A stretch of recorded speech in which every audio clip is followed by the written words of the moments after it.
So most creators think that in order to be successful, they need to be better than their counterparts or they need to be better than their competition. I've even fallen into that trap of thinking that in order for me to stand out, I need to exceed the people that have gone before me. And in this video, I want to talk about why that's not true, why that's a myth, and instead, what is the case and how do we become successful or how do we stand out in today's market? If you're creative, if you're a content creator, what can you do in order to allow people to see who you are and fall in love with the person and the thing that you're creating?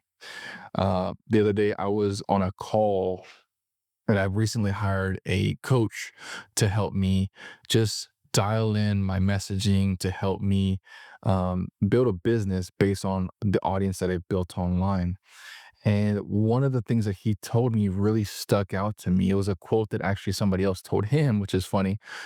But the quote goes, different is better than better. And it's such a simple yet profound quote because for me, I've always thought, well, you just have to be better. You just have to do things better than the last person. I've even preached taking things from the people that you've gotten inspired by or content you've seen and just figure out ways to make it a little bit better.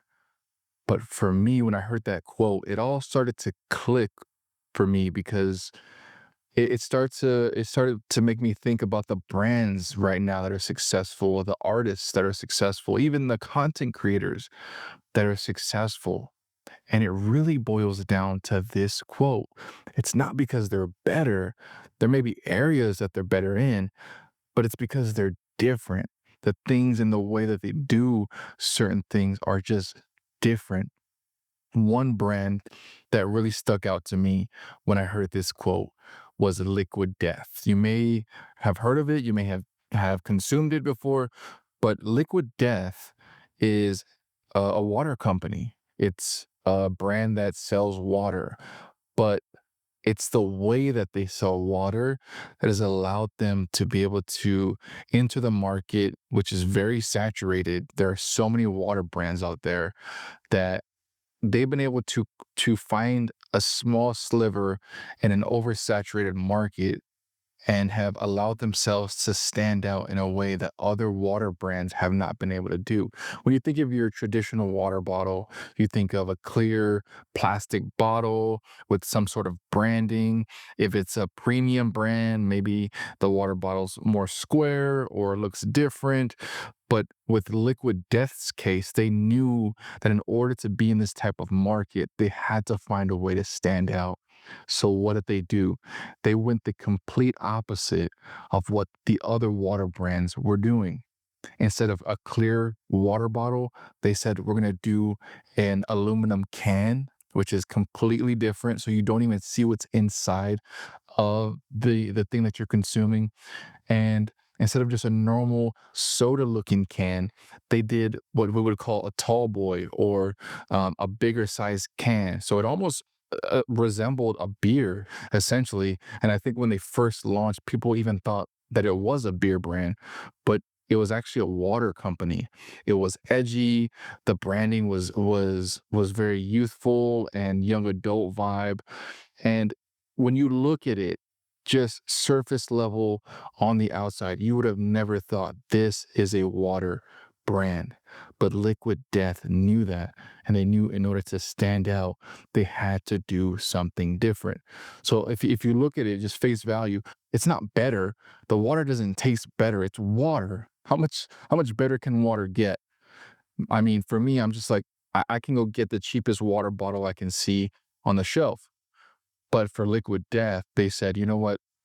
We have to create something that is polarizing, that is provocative almost. And we have to create something that people are going to be attracted to. So when they see it on the shelves, they're going to ask themselves, what is that? Why is this on the same shelf with Ozark or not Ozarka or Evian or Fuji or whatever, Fiji, sorry, Fuji is a camera brand, but why is it on this shelf? And it's for that reason they've been able to stick out. They've been able to allow themselves to be different. Another thing for me, what comes to mind is Apple. Apple creates phones. And yes, there are some products that they've created that are innovative, but how much different can you get when it comes to a phone? They've done things differently. They've branded themselves differently. They've marketed themselves differently. Another thing is Tesla. They came out with an electric car. Cars have been around forever, but they came out with an electric vehicle. And then when they came out with their first truck, the Cybertruck, I'm pretty sure the people and Elon knew that I can't just create a normal looking truck if I want to stand out in this market because it's so saturated. The F-150 is probably still the best selling truck to this day. But Elon knew, and the people at Tesla knew that in order to stand out when we create this thing, when we come out with it, it has to look completely different than all the other trucks that are out. And that's exactly what they did. And because of it, people started talking about it, people started pre-ordering it, and it was one of those things that when it came out, you knew it came out. It wasn't just another truck that you saw at a dealership.